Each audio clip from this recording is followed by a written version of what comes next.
you don't start, but you end up playing a pretty significant amount of snaps in there. How important was that experience in particular for you going into this offseason? You know, it was just a surreal feeling being able to play in the national championship game. Like, that's just like a huge dream that any kid that plays on a college level dreams for. So it was, I know, like, I didn't play as much or I didn't start, but I felt like I've gotten better over the past seasons that I've been here, preparing myself and just, you know, being able to step up when my name is called. Yeah, Broderick, to that point, I guess I feel like I've asked this question to 4 or 5 five-star guys that came here, and everybody just expects all these fireworks when you show up on campus. There's a process. I mean, how do you adjust to that when your identity has been as a superstar, basketball or football, and suddenly you're just in a pack, not even playing? I mean, how do you adjust to that? It is a big change, but it's nothing that can't be done. Like, you can't expect always to just go in and do what you're usually used to doing. Like, you have to change. Like, life is about changes. So if you're not able to make changes in your life, you won't be able to succeed. So I knew coming in that I was gonna be pushed to work harder and better myself as a player. So I just came in with that type of mindset. Broderick, when I asked about leadership, Kirby Smart mentioned you, and I was just wondering how you were emerging as a leader in your offensive line group, whatever you allowed, leading vocally by example, and who else you see out there emerging as a leader?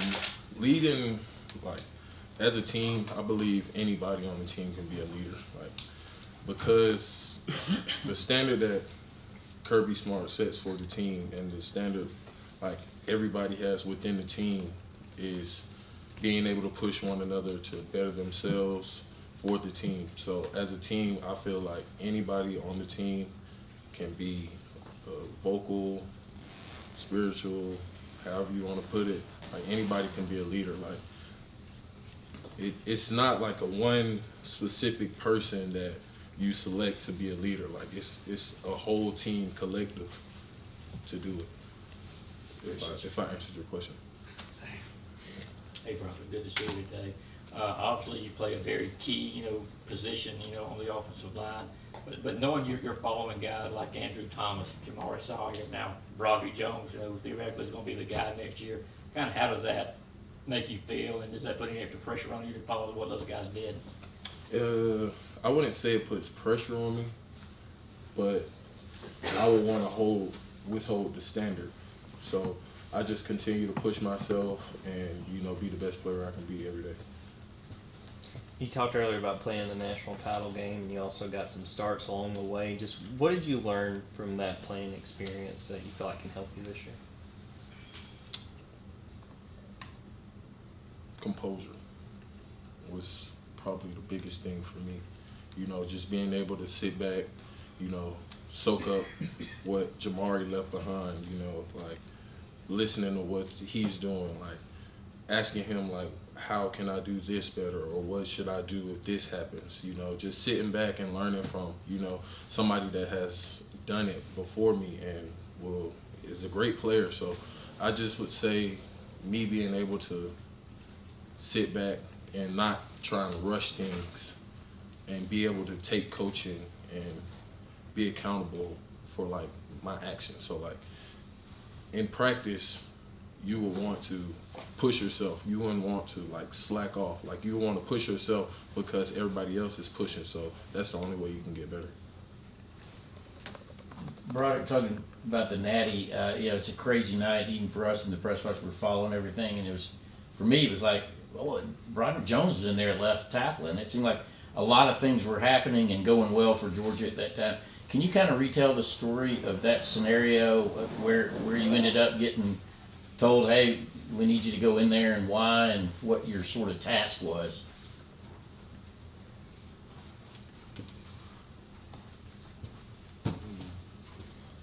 Was it second quarter? I think it was like late second quarter when I was called in. And I would just say like I answered the question earlier, it was just a huge moment for me to be able to play in the national championship. You know, I was a little nervous, but who wouldn't be? It's a huge game. It's like it's spotlight's on. Like it's nothing else. Like it's the last game, all the marbles on the line. You know, you have to do what you have to do. So when my name was called, I was excited.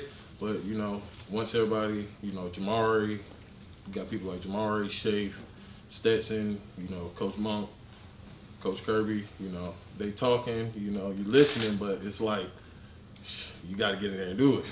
So at the end of the day, you know, I wouldn't say I was nervous, but not to the extent where I couldn't perform at my best level. So I would just put it in conclusion like that, if I answered it. Robert, what's it like being around Xavier Truss and Devin Willick, a couple guys from the Northeast? You're obviously a Georgia guy. They got any characteristics different? Yeah, great guys, both of them. Devin's actually my roommate. Oh, yeah? Yeah, they're both great guys, though. You know, they work hard, keep their head down. You know, continue to push, weight room, team runs. You know, through it all, it's just always a grind. So those are good guys. Those are some good guys to be around. Broderick, asking again to reflect back to your freshman. Sorry, we don't get to talk to you when you're a freshman, so these are 2-year-old questions, but that's how long we gotta wait to talk to you here. Do you remember when you came in, any of the ends, rush ends, guys you went against, past drills, do you kind of look back and laugh on it now? I mean, were those guys that dynamic, powerful, that even you with the star rating had trouble coming in, blocking them in on those one-on-ones? And what players were pretty dominant early that you recall?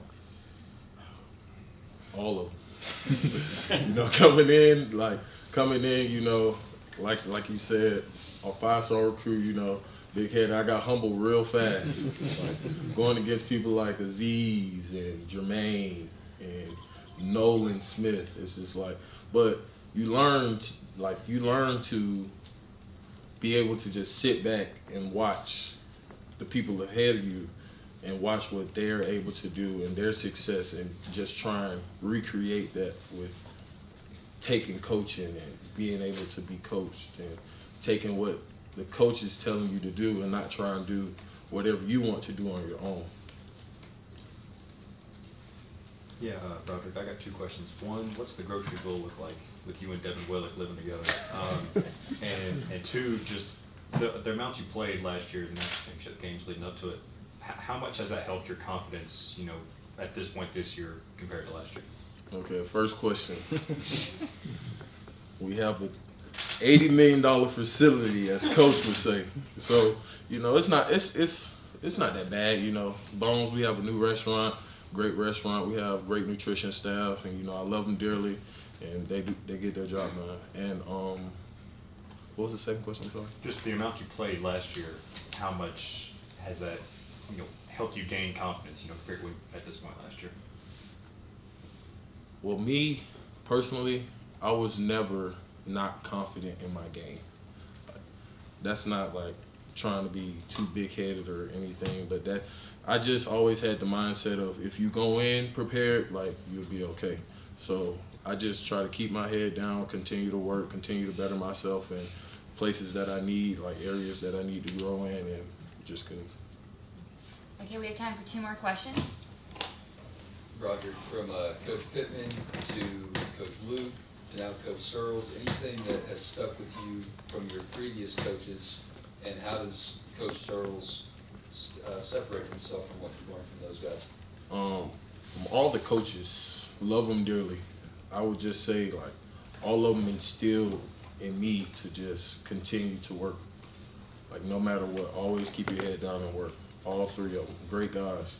Like, as long as you're working, you'll be all right. No matter who's coaching, no matter who's playing, as long as you keep your head down, work, and you're able to be coached, you'll be okay. Broderick, when you look to this spring, what do you want to improve? What do you want to get better in your game? I would just say probably being more physical, you know. Like this is grown man football, so I would just probably say being more physical on the ball. Okay, that's going to be all with Broderick. Thanks, y'all.